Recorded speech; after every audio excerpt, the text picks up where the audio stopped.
Good evening, everybody, and welcome to the Melbourne Metro Recap Show, brought to you by Hooded Life and Find a Game. So we haven't got any special guests this week, but we'll have some news on that later. So tonight, as you can see, Toddy's with me. G'day, Toddy. Clarky, how are you, mate? Good, mate, good. Now, it's just you and I tonight. Unfortunately, one of Unch's kids has come down sick at the last minute. So it's just you and I running the show. So sorry to everyone else if it's a bit boring tonight. But we'll try to make it as entertaining as we possibly can. So put a few more comments on the Facebook page for us to talk about, maybe. Yes. Yeah, get stuck in on the Facebook page, on the Facebook chat. I know David Clark, he's already said good evening to us. I know he bought something up and a few blokes jumped down his throat real quick. So that doesn't sound like bowlers. No. Why would anyone jump down anyone's throat on a friggin' public forum? That'd be something normal to do for bowlers. Now, as per usual, if you've got any comments or Q&A questions you want Toddy or myself to answer, just chuck it into the comments section on Facebook. Now, how was your weekend apart from bowls, Toddy? How was your weekend? Yeah, good. Sunday was pretty relaxing. Just did some stuff with the family, and the daughter had some netball training and practice and stuff, so I went over there. So it was good. And then Friday night, the son, Jet's always got basketball, as we know. I've just dropped him at training, but he plays Friday night. Yep. And we had to play over at Keilor last Friday, so that was a nice drive for us. But all good. He loves it, and I like watching it. So I actually film for all the games. So yeah, I've got a job every week. Yeah. Well, that's good. Yes. At least you got something to do other than yes, watch. Unlike a couple of weeks ago when I was going to turn up and you got thumped. Yeah, that's it. That wouldn't have been too much fun. Yeah. Brad Campbell's asking. Brad Campbell's asking, is Dylan Fisher trotting? Trotting. Trotting. I don't know. Well, he won the UBC and played with the Flemkang Colts, so I'm assuming he's somewhat referring to that. Oh, righto. Yeah, I can't keep up. Trotting horses, doing well. I can't keep up with all these that's things all that go on. Thought, I guess, but but no, he's going good. He's pretty happy and enjoyed his last week in the UBC. So yeah, no, that was I didn't get a chance to watch it. Did you watch much, Todd? Or well, it was hard during the day, and then it sort of doesn't play that much at night, so the timing's a little bit hard sometimes. Yep. I obviously watched Dylan's finals where he played on the Friday evening. Yep. But I like the format because real short, sharp. I think the games go for like 20 minutes or 25 minutes. So yeah, they're five ends, 3-bowl pairs. So, and it's good with the scoring, with the 3 points for a toucher and all that. So it makes them think a little bit differently to how you play the game. So yeah, somebody was trying to explain the rules to me on Saturday, I think it was, and I'm just like, what? Oh, okay. I'll look at it. It's pretty simple. 3 points for every toucher. Yep.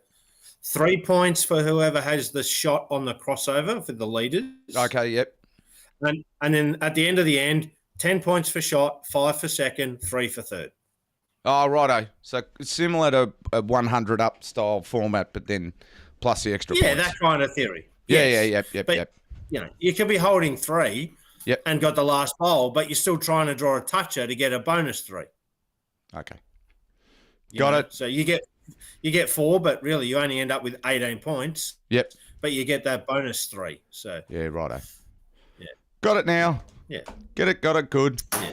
Righto, before we get on to all the results, we'll go to Controversy Corner. Hey, did you read about what that bloke said? Yeah, I read about that. How shocking. Oh, you can't say that. Righto. This week in Controversy Corner, it's not so controversial. I haven't had time to look at YouTube, bloody Facebook forums and things, and I know Clarkey brought one up before saying one of the boys at Cranbourne turned up. One of the boys from Cranbourne turned up with what looked like a Clayton vest on. And he's like, hang on, is he a fill-in player or what? I think Clarkey was trying to stir stuff up. But one thing that came out of it, just quickly, and this is just a quick subject, one thing that came out of it, and I thought about this last year, there is no specific uniform specification in the conditions of play or anywhere else when it comes to tops. Yeah, there is. Is there? Yeah. I thought uniform only covered shirts and shorts. No. I could be wrong. Every item of clothing that you wear. So as long as the other items fall in line with clothing that is part of your club shirt can be worn. Oh, okay. So it can be. So, like, for example, what you're wearing now, as a perfect example, you could wear purple shorts and pants, jacket, vest, hoodie, black or yellow, and always white. But wearing what you're wearing now, you couldn't wear red or green, for example. Yeah, righto. Rain jackets probably don't count because I know I had a blue rain. I think they only come in white and blue anyway. Well, you're correct in saying that as long as the club don't have a registered jacket with Bowls Victoria. So if the club registers anything else other than the shirt, then the way I understand the laws, which I've been doing it for a while. I was going to say you would understand, yes. Is that you are then only allowed to wear that colour. Yeah, righto. Okay. So hypothetically, because it's easy with what you're wearing, you registered that as the club uniform and you registered a solid purple jacket. You then cannot wear a yellow jacket. You can only wear a purple jacket. But if you don't register any jacket, really clubs only need to register their playing shirt and that's all. That's all I ever suggest. Then you can wear anything else within the scope of the club colours. Yeah, righto. Okay, that makes somewhat sense. Hang on. Now my computer's playing funny bugger. I'm trying to shove something up in my corner and it keeps blowing it up. Righto. Controversy corner. It's not so controversial. The future of roofs, domes, whatever you want to call it, versus outdoor greens and grass. Do you think there's any scope or do you think there's any threat to grass, greens, outdoor greens with all these roofs and things going up? Well, a threat is probably not, I don't think, the right way to put it, but I do see the benefit of having other options. I look at, especially in Melbourne in the winter. Absolutely. There's not a lot that you can play unless you've got a roof, especially if you're playing at night or what have you, because there's so many nights where there's drizzle or stuff. So I think the inclusion or the creation of having more roofed venues, I think it's very good, but also don't want it to get to the fact where there's, in theory, in Melbourne, there's 100 of them. Yes. Whether it could be, we'll say 3, 4, 5 per region or something like that. Because I think once you get too many, then it just becomes another club. And I know, like Clayton, we're getting one. We're getting a dome over our front green, which is fantastic and great for the club. And I think every club that gets one, in theory, if done correctly, they can then use that for more revenue in terms of social bowls, barefoot bowls, tournaments and all that kind of stuff. So I think in the whole scheme of things, it's great for the club.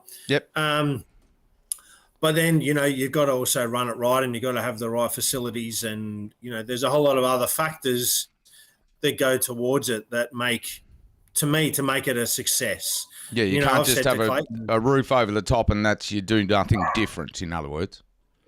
Yeah, and I've said to Clayton, and to be honest, I don't want to reveal what things that I've suggested them that we do different because it's what I want Clayton to do to be different from everybody else. But I think, unfortunately, at the moment, a lot of clubs are putting roofs up and they're literally just doing the same as every other club. Yeah, or they're just putting a roof over the top and not improving the business side of the bowls club to take advantage of the roof that's going up. But you can do different things with roofs, Yep. whether it be a different screen or a different camera or, there's things that can be done. Yep. And I just think a lot of clubs are doing the bare minimum to put a roof, whereas they could mix it up a bit and thrash out a few ideas and come up with something a little bit fresh and modern. And that could be the difference between being a standout club as opposed to just another club with a roof in, let's say, 5 years' time.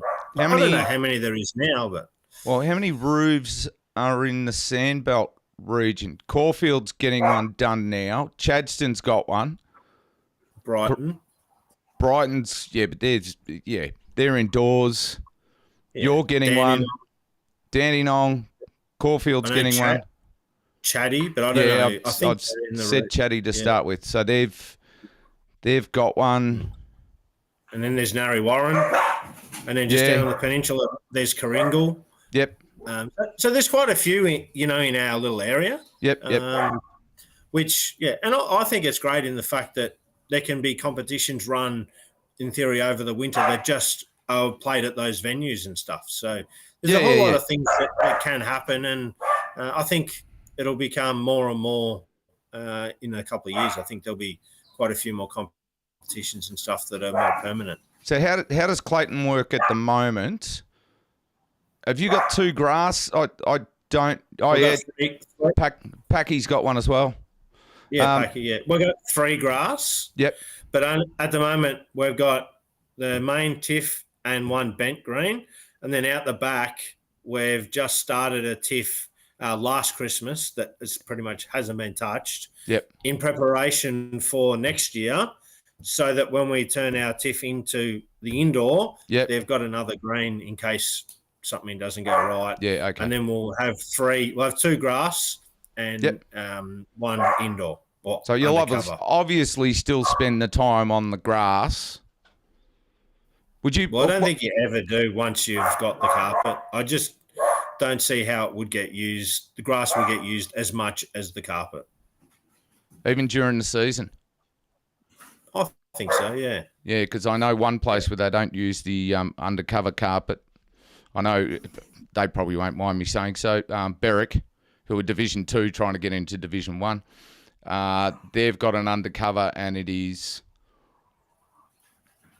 let's just say it's a weird carpet to the point that whoever built it laid the carpet down first, then decided to put the scissor lifts and everything else straight onto it to fix all the lights and everything else onto the roof. And it's done wonders, as you could imagine, to how the carpet plays. But let's be honest, the whole idea of getting a roof over a green is to have a fantastic surface and fantastic facilities. Yeah. So, if you generate and create that outcome, it goes over the top of grass, and you would, in theory, much prefer to be playing on that. Yep. But that doesn't always end up being the case, and sometimes, unfortunately, it's not ideal surfaces. And you look at examples like what happened at Deer Park. Like their green was quite good. Yep. And they had the damage with the wind and whatever else happened, and it's taken them a while. But they're rebuilding a even bigger facility now with, I think it's like a full green and like maybe a 5 rinker or something along the lines of that. Well, they're not under short, one kind of roof. They're not short of a quid, let's be honest. No, that's right. No, so. But good luck to them. Yeah. So you can't, because there seems to be, especially out in the eastern suburbs, there seems to be a lot more synthetics than grass. I know it's different out in the western suburbs from what I've been told. But now there's more talk of roofs going up and this, that, and everything else. And it's like, well, hang on. Are we going to start losing grass greens and good grass greens? Or a club's going to start saying, well, hey, I had 2 grass greens. I've now only got 1. Yeah, we'll just let that be an average grass green, and we're not going to pay X amount to have a greenskeeper that was looking after our 2. But, I just. But that also depends how many members. Yeah. So the clubs that are in theory not recruiting new members, they're going to slowly only need one green. Yep. And if they have a synthetic carpet, undercover, whatever it might be, yep. then, they will just fall back to that one green because there's less maintenance. Yeah, right. It's all right. Something to think about. Righto. On to results. We'll get on to Prem League because I'm sure we'll have a few questions coming out of that. So the results from the weekend. Alrighty, so first up we've got the Yarraville Footscray Altona game. Another good win by Yarraville Footscray. They're just rolling along nicely. 14-4 win there. There was one big result with Nathan Black over Matty Elo by 15, which that was a good win by him. And Nathan Black's been doing really good. Yeah, recently. Haven't looked up his stats. So. He got in the what do they call it, in the team of the BPL a few weeks ago. Yep. Where they picked, because he played fantastic up there. We don't get to see a whole lot of the BPL during the day.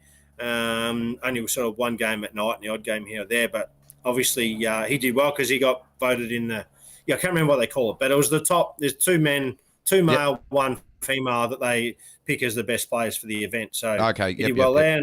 And he's been doing well in Pennant too. Yep. So, another good win there for Yarraville Footscray. And then the next game, unfortunately, Clayton 78-85 against Bundoora.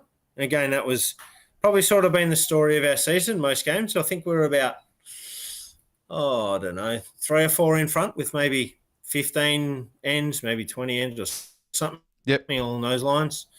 And then Bundoora won maybe 6 or 7 out of the 8 ends across the board and got to maybe a 7 or 8 shot lead, and we just weren't able to bring it back. And unfortunately, that's what's been happening. We've been in the game, and just at the crucial time, it hasn't gone our way. So we'll have to lift and lift pretty quickly, or it's not going to be good for us for the season. Going to be in a We might. Gary Kelly had a really big win there. He won by 13 shots, and he was playing good. Yep. Unfortunately, once again, it just wasn't our day. Yeah, we'll get on to that in a tick, I think. So, and then Essendon have been going relatively well, but Melbourne got over the line 16-2. Yep. So it was a good win there. Brett Spur had a good win over Jared by 12. And then the other 3 were relatively close. So, it was a good win there for Melbourne because I guess they needing that win for ladder position. Yep. And then Moonee Valley, Deer Park. So I'm pretty sure Moonee Valley beat Deer Park round 1, 14-4. So this was the return game. Yep. It was 14-4 or 16-2. It was a Friday night 14-4. game. Yeah, Friday night game. 14-4, 14 shots up. Yeah, that was at Deer Park, and then this time at Moonee Valley, and Deer Park got over the line 14-4. So they've had a couple of good games there. No one wants to win at home, Todd. No, it's where we should be winning, but I know. But sometimes I also think you think the green, or the green's not reacting how you expect it to. Yep. So you're sort of doubting what's happening, whereas the opposition just play the green for what it is. And, that hand's turning, great. Well, let's take more grass. Whereas the home team, it doesn't ever turn down there. So sometimes that can have a little bit of an effect there. But I don't think it's not worry time or anything for Moonee Valley. So no, they're still going okay. Because how many is that now? Moonee Valley have lost a few. I'm just having a look. 4. They won. Yeah, they won last week, but they've dropped the last few apart from when they played you guys. Yeah, they lost 2. Yep. Beat us and then lost on the weekend. So. Yep. So no panic stations. I don't think Moonee Valley are in a decent spot anyway. So we'll have a look at the ladder and just see where the washout comes up there. Yeah, but you just got to keep in mind that Deer Park, Melbourne, Bundoora, Altona all have 9 points on their score for the draw, but that game is going to be replayed. Yeah, that's true. Yes. That's going to be a slight alteration somewhere, Yes. So someone's going to get more and someone's going to lose some. So the ladder at the moment, as everyone will see on the screen, the ladder has 4 draws. So Deer Park, Melbourne, Bundoora, Altona have 9 points. That once they replay that round, the 9 points comes off and the proper results go on. So yeah, that's correct. Yes. Yeah. So it makes it a little bit difficult to read the ladder at the moment. But look, Deer Park, regardless, at the moment, if they played the game now, they're pretty much not moving. Whereas that Melbourne, Bundoora, Altona section, that could change a bit. Yeah. Yeah. But we don't know when that's going to be played as yet. We only heard from what Millsy said, the other week that after the last round. But yeah, who knows? It'll be played when it's played, and Benny Simmons wants to know if you're in Bali. When? Me now? Oh. Yeah. Oh, you should know, mate. You've been in my backyard, in my house, Benny, with the lattice and stuff behind you. So yeah. No, Gary's just said, I don't think the 3 points has been added. Gary, I think you... The 9 points? Yeah. I think it might have been Gary. Sure I'm pretty sure it has, mate, because I was going through and, as I said, Melbourne, Bundoora, Altona hasn't changed much from last week, and I was updating their points. So I'm pretty sure their points have been added just to even out what's going on Bowlslink. They've probably made it a draw. Yeah, they've probably made it a draw on the result, so Bowlslink thinks that the draw is 9 points. Yeah, that's the way I understand it, yeah. Yeah. All right. Well, I'm hoping that way. Otherwise, we're even further behind. Now, just to have a look at this ladder, Toddy, and we've asked the question the last couple of weeks. Are we hitting panic buttons yet? Because you are now 21 points behind, which is almost a game and a half, nearly 2 games.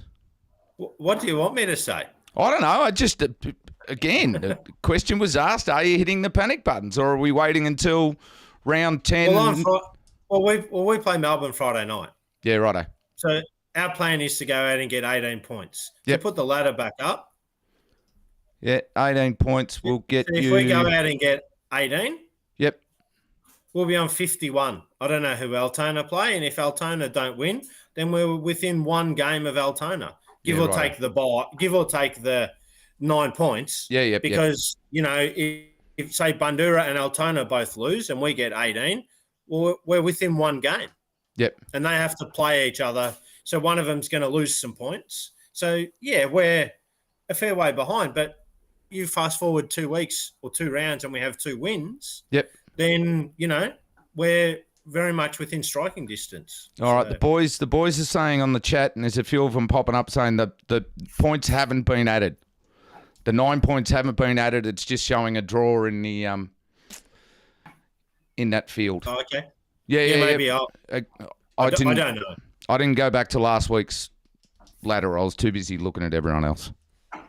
Yeah. Thought you would have done the study, Toddy, but no. Well. It's all right, I'll start sending you the ladders every week. Now, a question, I have done some study on this and Prem Reserve, and I'll give you the answer once we get to Prem Reserve. How many home games across the board do you think have been won? Throw a percentage stab at it. In Prem and Prem Reserve? In Prem. We'll start with Prem, and then when we get to Prem Reserve, I'll ask the same question. How many home games have been won? Let's go... It should be around about 70%, but by you bringing this up, I'm assuming it's around about 40%. No, it's about 50%. 50. Yeah. Okay. Yeah. Isn't that interesting? Home games are almost meaning diddly squat this year. And I'll say Prem Reserve is exactly the same. 50% of home games have been won. Yeah. And I think a lot of that has got to do with the fact that now you can roll up before the game. Yeah. See, we get half an hour on the green before the game, or an hour, whatever, however early people turn up. Yep. So you've kind of lost that advantage. Your dog's having a blue in the background. Yeah, no, they're fighting with dogs outside. So righto. Yeah, all right. You're all right. Oi! The joys of doing things outdoors like Gunch normally does. He's got a dog and a kid and a rabbit in the background, and everything would be fine if the neighbours just put their dogs inside. Yeah. Don't worry, I've got a cat asleep right next to me, so I'm just waiting for him to wake up and go bounding, and my green screen goes flying. Yeah. But what I was saying was, I think with the amount of practice you're able to have before the game, you've lost that little bit of an edge that you probably would have had. We'll go back, was it 5 years or whatever, when you couldn't roll up before the game. Yeah. You just had your 2-end roll up. Yeah, I know. I normally get to away games 11:30, roll for 45, have a break, have something to eat quickly, and then by 20-1, you're back on the green anyway. So.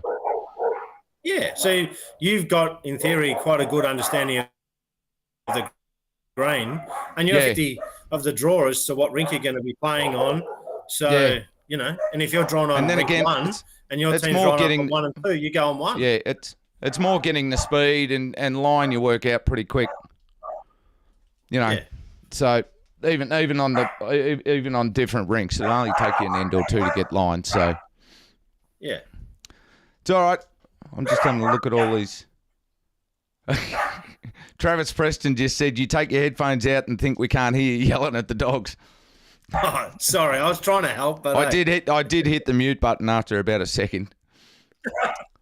All right, so that's Premier League. So we'll just go to a quick ad break. And where is the ad break? Got to find it. Here we go. I'll put my dogs inside. Yeah, go on. You're right.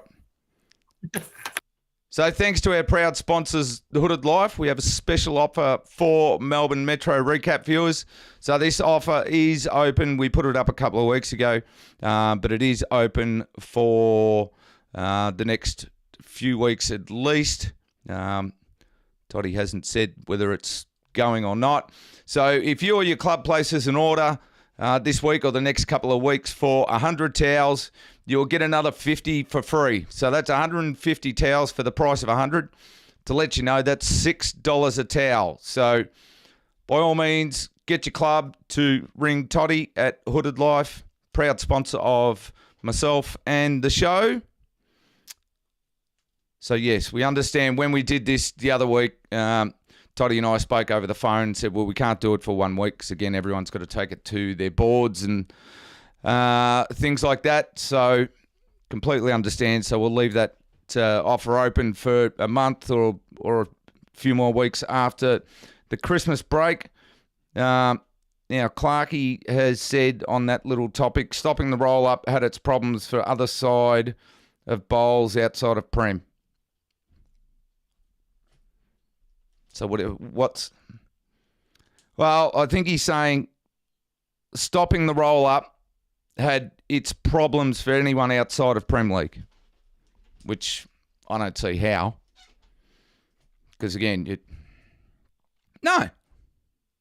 Oh. Yep. Does the offer include new vest purchases for Cranbourne?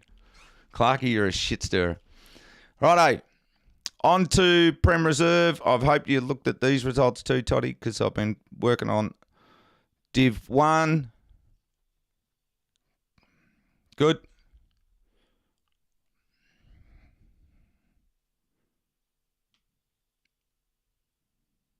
Yep.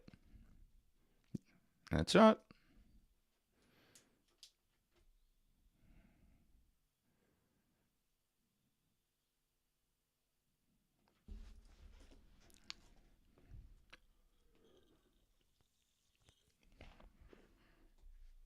Yeah. Yep.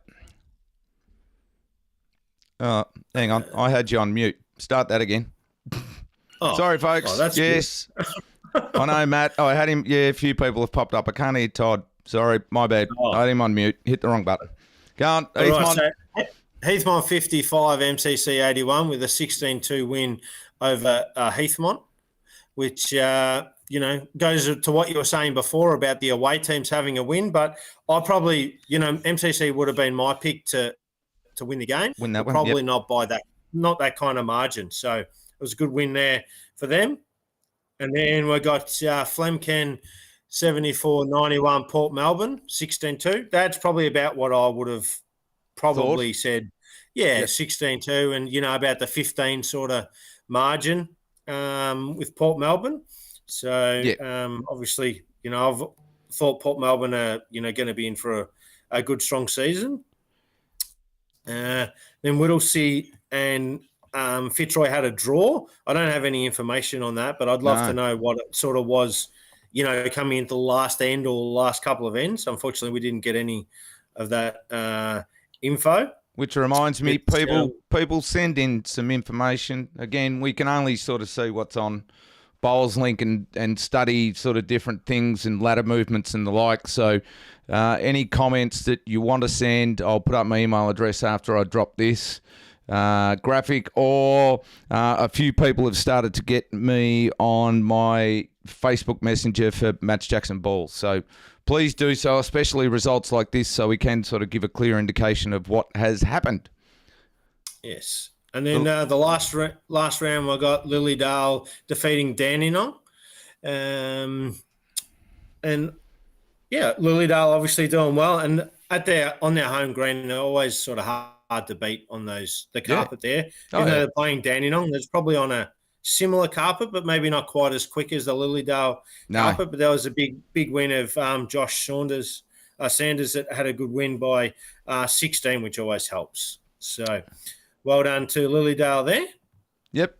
Now the ladder. We're going to the ladder. Hasn't this changed around the last couple of weeks? Yeah. It's amazing what a couple of weeks can do, hey? Well, we were talking a couple of weeks ago. Yeah, we were talking a couple of weeks ago and said how close it was. So it's just a few teams have stretched their legs a little bit, but not majorly. Yeah. So obviously Port and MCC just pretty much the same, sitting on top, first two. Then Lilydale, Heathmont, Flemken and Fitzroy, I suppose even Dandenong and Whittlesea, like they're all quite close. Yeah. Just probably the top two have got a tiny little gap. But still anybody's game there. And, Whittlesea, I mean, they're sitting last, but they're only, 6 points off seventh and 13 points off out of the four. Yeah. So, it's nothing. They have a win and they can just about get into the four. So great competition. It is. And I think it's very good that there's that section between Premier and Division 1 now, which makes for obviously a very good comp, as we can see by the results. Well, again, if we look at the Premier League ladder, Essendon came out of Prem Reserve last year and they're now sitting fourth in Premier League. So yeah. And Moonee Valley were the year before. Yeah, so it really goes to show that there's not a lot of difference. I know Essendon have topped up a touch, but you would probably need to, but not a heap. You don't need to cannon your whole squad. And I'm not 100% how many Shaw Essendon have brought in, but I think they're a fair bit stronger than last year. Yeah. I know, like Matty Flapper didn't play last year. No, that's one. He's playing... I reckon I'm going to guess and say he's played about 5 games, maybe, something like that. Right. And then they got Stevenson that they came over from Dandenong. Yep. And then I think they've got a couple of other recruits that are playing more permanently. But, I'm not 100% sure. But I know that they're stronger. I don't think they lost many players from last year. They only gained. So, yeah. Well, again, it's as I said before, only 50% of home games being won. So again, at that level, roll-ups are, So, yeah. What do we do? Alrighty, what do we do? Now, just going back to that and how Clarkey said stopping the roll-up had its problems, he was saying the social side of bowls dropped off. Now, I can only presume from what he's saying there is people are turning up at 12:30 instead of 11:30. At least you sort of get to have a chance to get around other people and the opposition team, have a beer before the game, blah, blah, blah, blah, blah. If you're not getting a roll-up, I'd be the same. I wouldn't get to the opposition place until 12:30, just before the start of play, and off you go. So it's increased the social side of things, you're saying? Yeah, that's what he's saying, yes. It's increased that side of things and obviously increased bar sales, etc. Because I know generally, not for away games, I know for home games, I generally have a beer in my hand at 12. But Yeah, that's right. And it's also probably increased the amount of time that, in theory, you need to be there to play. Whereas when you couldn't roll up, it was an hour that you didn't need to be there because you got the advantage on the home game. Yeah. You know what I mean? But it is what it is, and we play by the rules, and you turn up and train as much as you want before the game because you're allowed to. Yeah, that's right. But again, I suppose on the flip side of that, it just evens it out. Yeah. Which, I don't know, good thing or bad thing? Yeah, it's the same either way. You have an advantage at home, you lose it away in the old way, and now no one's really got any advantage. So, yeah, it's all the same. Good point. Like I said, folks, I will put up my email address. So get in contact with me on coachclarkbowles@gmail.com. And we will read out the results and things that you send to us. Like I said last week, I think it was section 2 of Div 1. I got some news from the boys at Moorabbin, so to know how they came about their draw. So by all means, it's my personal email address, but get a hold of me. I don't mind if you're a bowls person, just don't start spamming me. So, righto, we'll get on to, because I can't find the other thing I was looking for, Toddy, to throw up here, so I'll get that ready for next week. We'll start with Division 1 now. There's been some interesting results over the weekend, Toddy. Even you would know from seeing the results bit by bit. So I'll chuck up the Section 1 results. Righto, Kingsbury 64, 2 ranks up, got defeated by top of the ladder, Glenroy's 65, by 1. So Kingsbury got absolutely blown out last week. So they've bounced back and nearly knocked over top of the table Glenroy. Interestingly enough, after 8 games, there's 2 players playing for Glenroy. And I read this out, 3 episodes ago. Cooper Westcombe and Matty Rangan, and I think their rink was split, and both of them are still winning. So not bad after 8 rounds to haven't lost a game for those 2 in different rinks. Sure. Aberfeldy 81 defeated Deer Park 70. What's good about the result, Toddy? Well, I think that's their first win, Aberfeldy. It is Aberfeldy's first win. Yes. Get into it, boys. Done, guys. Yes. And they beat second on the ladder, Deer Park. Yes. It's amazing what can happen, and at home too, hey? How about that? Yes. So cracking win there by the Aberfeldy boys and girls out there. Well done, guys. I just wanted to say well done. Good to see you get your first win of the season, so hopefully you get a few more before the season's out and make the ladder interesting. Next one we had Melton 73, 2 ranks up, was defeated by Yarraville Footscray 84, 2 ranks up. No real news there. Next one, Club Sunbury 76 with 2 ranks up, defeated Brunswick 66 and 2 ranks there. So Sunbury have won 4 on the trot and are actually now threatening Glenroy at the top of the ladder. Don't know what's happening at Brunswick. Again, I'm not getting any news, but after a 4-zip start, they've now dropped 4 in a row to be even at this time. Didn't we get some information saying that, didn't you say someone from Brunswick contacted you? Or? No. Oh, must have been somewhere else. Might have been somewhere else. But yeah, don't know what's happening at Brunswick. Yeah. The wheels have fallen off to be losing their last 4 games. So, and they've got some experienced players there. So, absolutely. Yeah, I'm not sure what is happening. Maybe they're just looking forward to Christmas. Looking too far ahead, Toddy, instead of the day. You got to go week by week, or as Millsy said, end by end. You know. End by end. Jesus, if I concentrate ahead my end, I'll be knackered by the end of it. All right, so the ladder for Div 1 Section 1 looks like this. Now, if Melton had snuck over the line, they would have given them some help, but some hope. But now they're 2 games behind Kingsbury. Aberfeldy, of course, are 3 games behind, but hopefully they get a bit of a rev up after Saturday. Yarraville now move into... Got it. Yeah, go. So I was just going to say a little interesting stat about Brunswick. Some people might know, but they've got a player that plays in their top side. He's playing second at the moment, and he happens to be a Carlton AFL footballer that Lance played a lot Whitnell. of games. Lance Whitnell. Met him. Good bloke. Yes. Very lovely bloke. Great to see him transitioning over, and he loves the game. So yeah, he does. No, absolutely. I've sat down and had a bit of a chat with Lance. I think he plays the Ivanhoe tournament each year. Brunswick normally put a side in there. So yes, and I actually played in that last year at Easter, and he was there. So maybe we should get him on the show. Yes, if anyone knows Lance, it'd be interesting just to talk to him about his transition from footy into lawn bowls, whether it was instant. It'd be nice to, again, not because he's a celebrity, it's just nice to get somebody of that ilk onto the show to sort of have a chat to us about how he came about getting into bowls, etc. So, just back to the ladder. So now Yarraville move into fifth with their win. So they're 1 point out of the 5, or 1 point out of the 4. So, and Sunbury moved from 2 and 2 to being second, as I've already said. So at this stage, it looks like a 6-horse race.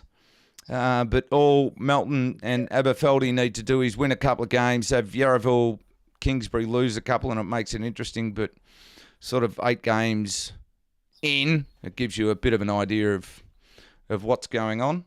So we move to Section 2 results. Yep, that's all right. A few people throwing around heaps. A lot of people commenting tonight, so I'm trying to sort of keep an eye out on what the comments are while I'm trying to do the show. It's a lot easier when I've got 2 other people. Righto. Elwood, Elston, Wick, Brighton, 73, 1 rink up, defeated by Middle Park, 93 rinks up. Middle Park are now unbeaten for the year, but I had a look at the ladder from last year. Middle Park ended up 10 and 4 last year, so they weren't too shabby last year to start with. They've potentially topped up on players a bit, and they actually had Port Melbourne in their section as well. So Port's now gone up, of course, into Premier League, Prem Reserve. So it looks like Middle Park are just running away with it at the moment. We'll have a look at the ladder, but I think they can have this week off, next week off, and another week off after that and still be laughing. Right, I'll get the results back up. My hometown, Bentley, 85, 3 rinks up, defeated Moorabbin, 83, 2 rinks up. So Moorabbin in another close game again. Drew it last week, but weren't able to get over the line this week. So my boys I don't know anyone at Bentley, but my hometown Bentley have won 2 games in a row, so hopefully can win a few more and boost their position on the ladder. So again, to people at, Aberfeldy, the Meltons, the teams that are struggling around the place, it's not hard to get on a roll and all of a sudden be getting yourself out of the relegation zones. Is that right? Yes. It is, Todd. Oh, right. Oh, yeah. You're not asking them when they're going to... No, I was going to say you've probably got 2 more games to go. Everybody. Right, yeah. The Bentleys and the Aberfeldys and the Meltons. You got 2 games to go. That's it. Then you can throw the baby out with the bathwater.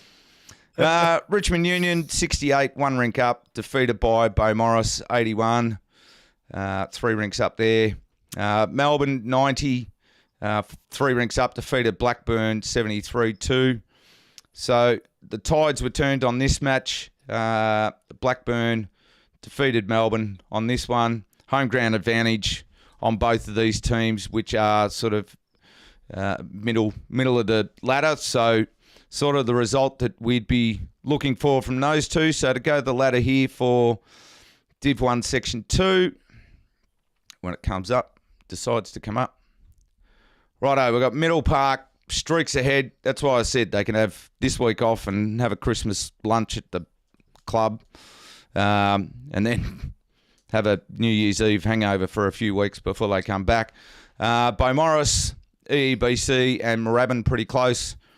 Then there's Melbourne. Bentley have jumped up from bottom on the ladder the last 2 weeks, so they've jumped up from the bottom into 6th.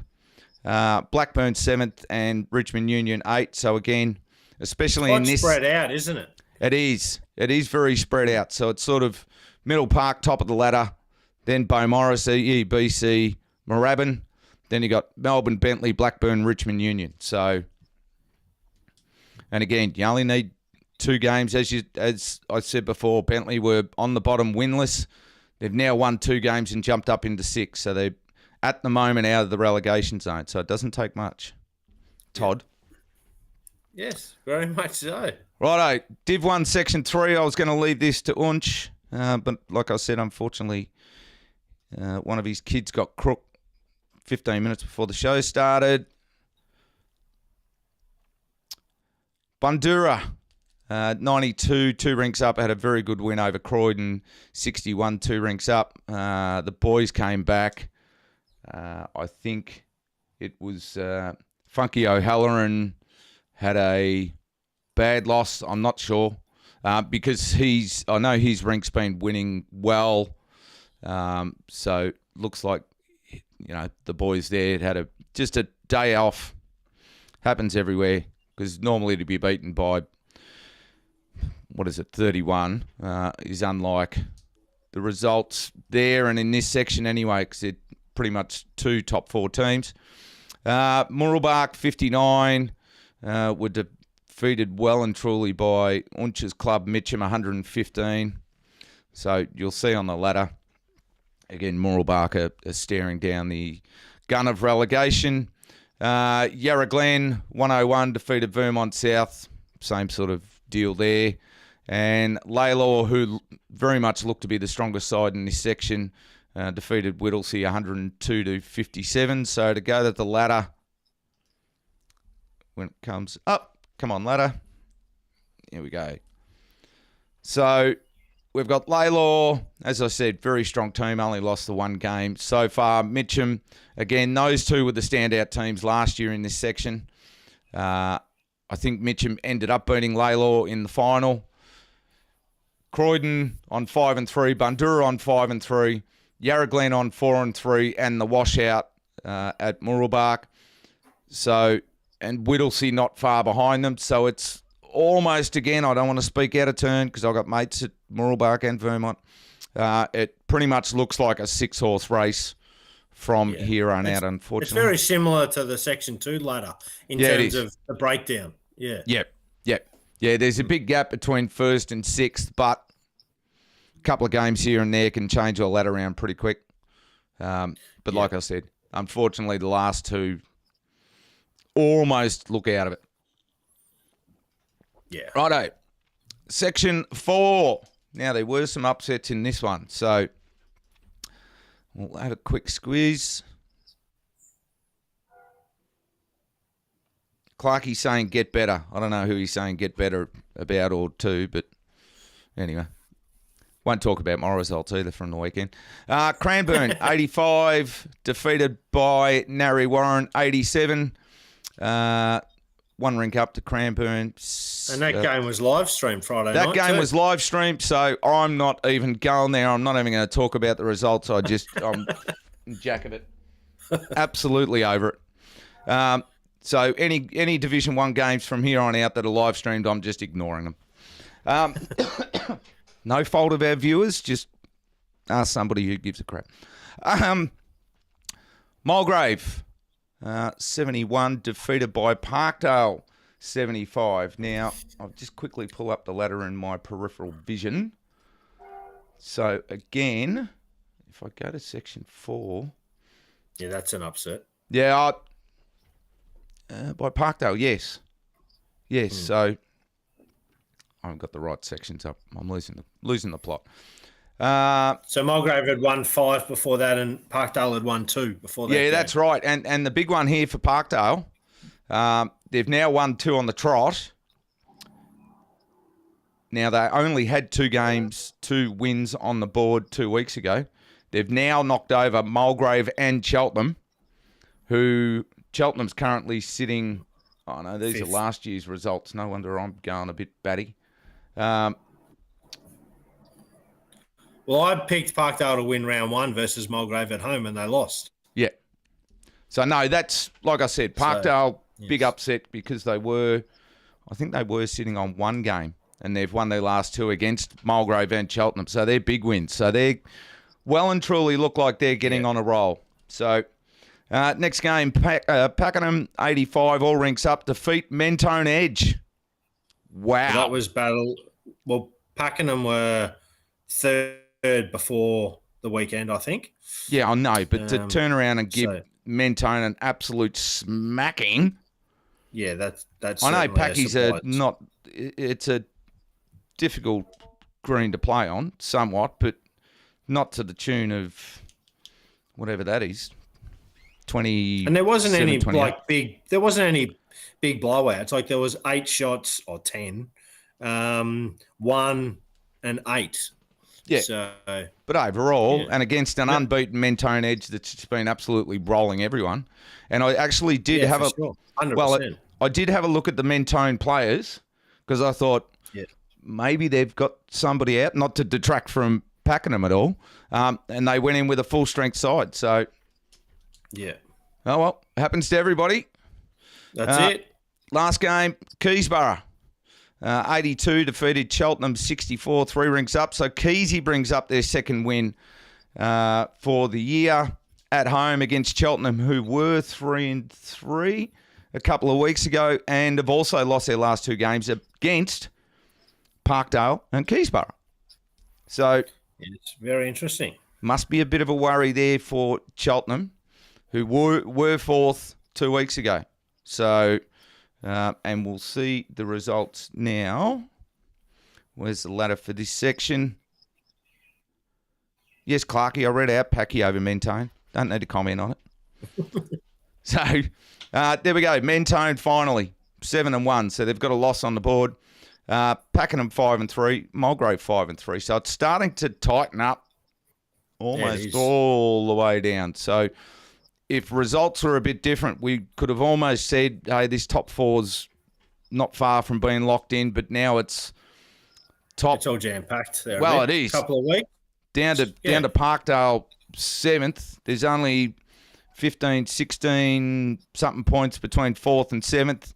Keysy win another couple of games. That makes it very interesting. So what looked like a bit of a struggle there for Parkdale and Keysy has started to turn around, making things very, very interesting in that section. So, well done. I always look at what can happen in 2 weeks. Oh, that's We've just seen from a number of clubs. Your Bentley's won 2 on the trot. Keysy's won 2 on the trot. There was another one, I think. No, Parkdale have won 2 on the trot. So things can turn around pretty quickly, and you go losing 2 on the trot like Parkdale. Is it Parkdale? No, who did I say it's lost? Cheltenham have lost 2 on the trot. So they were 3-3, and they probably sat back a little bit without being cocky and sort of going, hey, we've got Parkdale Keysborough the next 2 weeks. They're winnable, very winnable games, and they drop them. And all of a sudden they're going, well, hang on. Parkdale's only 4 points behind us. Keysy's now 12 points behind us, 13 points behind us. That's right. Doesn't take much. No. So I think on those results, and we'll have a look at them again next week, because actually the good thing I'm starting to do with the ladders that we've got, I can look back on ladders from a few weeks ago, and I've got all my notes. So I actually start to look back at the results the week before and the week before, just to have a bit of a better idea of what's going on. It's better for the viewers, I think. If we he might not know that much in terms of the ladders of the positions coming up, but the person we've got coming on hopefully next week on the show probably knows more stats and numbers about bowls than anyone in Australia. Well, I did see a post from this certain person, and it had something to do with training or something. Was it him or someone else? No, it was Barry Lester. Made a post. But these two are in the same friggin' league, so you can introduce who we're going to have on next week. Yeah, well, we're hoping to have Lee Strainer on next week, who's just come back recently from winning his second World Singles Champion of Champions title. So I've known Lee for a long time, and look forward to hopefully having a chat with him next week. So tune in next week. Lee Schreiner, how good's that? Geez, you're getting all the big names on here, Toddy. Yeah. Mate, you're making us look Sometimes. good. You're making us look good. Hey? Someone has to. Someone's got to do it. Thanks, mate. I've got my controversy corner segment, and that's about it. I shut up from there. I'm only a poor division. I'm only a poor Division 3 bowler, mate. I'm not up with the likes of you guys. Oh well. I don't socialise enough. I don't socialise enough with you lot. So the only reason people know who I am is because I do shows like this. So it's all right. But that's all right. That's okay. Yeah. So, all right, everybody. Thank you very much. You'll see us next week, 7 o'clock on the dot for our pre-Christmas show. Todd, are you going to wear a Santa's hat or something, or have tinsel? I'll see what I can find. Yeah, well, around my neck. I'll see what I can find. I'll get some tinsel on my chair and have a Santa's hat or something. So, all right, everybody. Thanks very much.